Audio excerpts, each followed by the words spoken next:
Hello, in this video I will show my process of making silicone molds. I'm not a professional mold maker and everything I say is not the truth in the last instance. I consider the process of creating molds to be the most important stage in the replication of works, because the quality of molds will depend on the quality of castings, as well as the speed of their production. I glue the sprues to the prepared master model. It is important to make them large enough so that the plastic can easily enter the mold, replacing the air.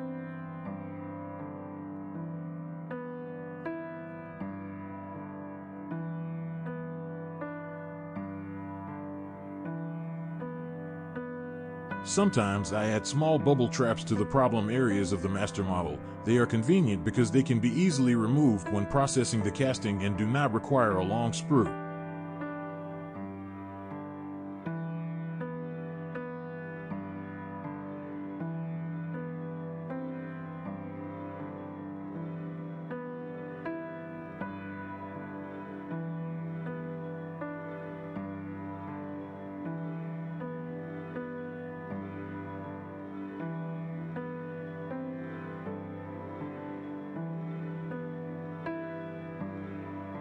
You should also think about the depot at the base of the sprue. I make it quite large, perhaps even larger than necessary. You will ask why, and I will tell you that there are two reasons for this. The first one is that plastic leaks out of the mold with a small depot during vacuuming. The second is the back suction of the air bubbles left in the small depot, which will further affect your castings.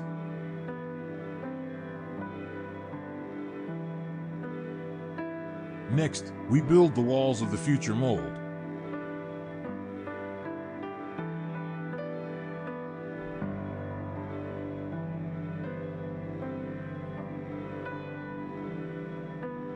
Now a few words about silicone. As a rule, it is divided into two types: on platinum catalyst and tin catalyst.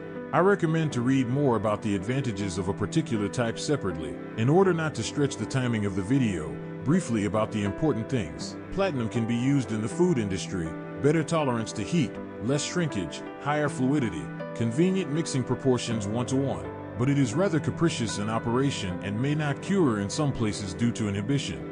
When I remove the first mold, I still prefer silicone on tin. It is more reliable in this respect, although a little inferior in properties to its platinum counterpart. So, mix component A and B in a clean container with a clean spatula and personal protective equipment.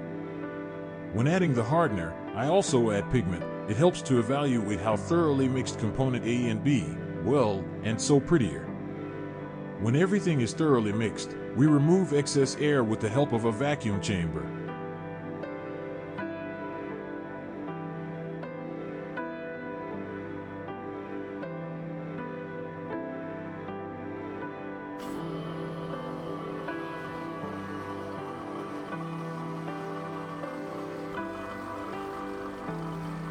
When vacuuming, it is important to take a larger container, because the bubbles rise high and the silicone can easily leave your container with the air.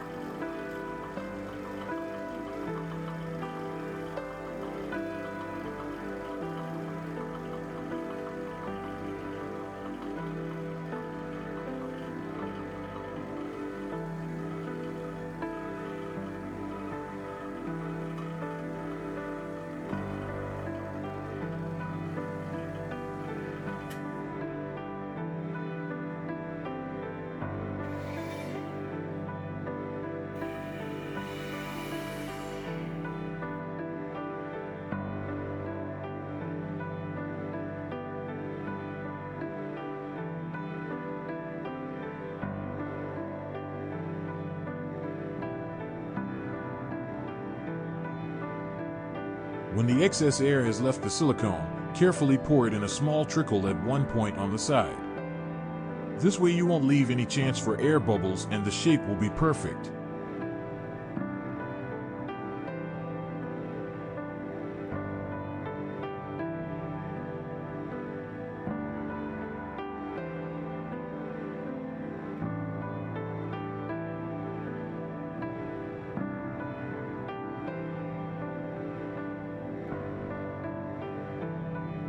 When the silicone is fully cured, you can disassemble the molds, making careful cuts for better removal of the castings.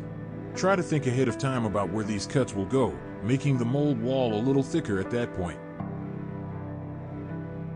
I make the cut with a sharp blade in the form of a curved line. In the future, it will help to join the two edges in a solid wall.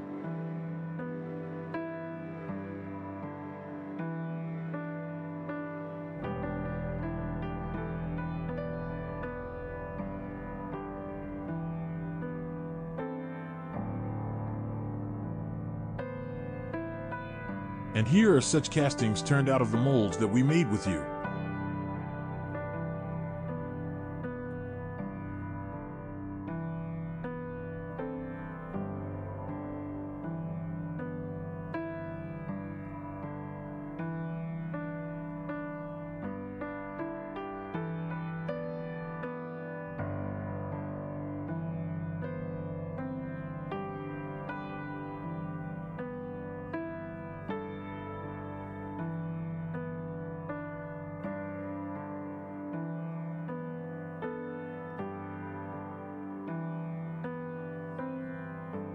I hope this video was useful, and that's all for now.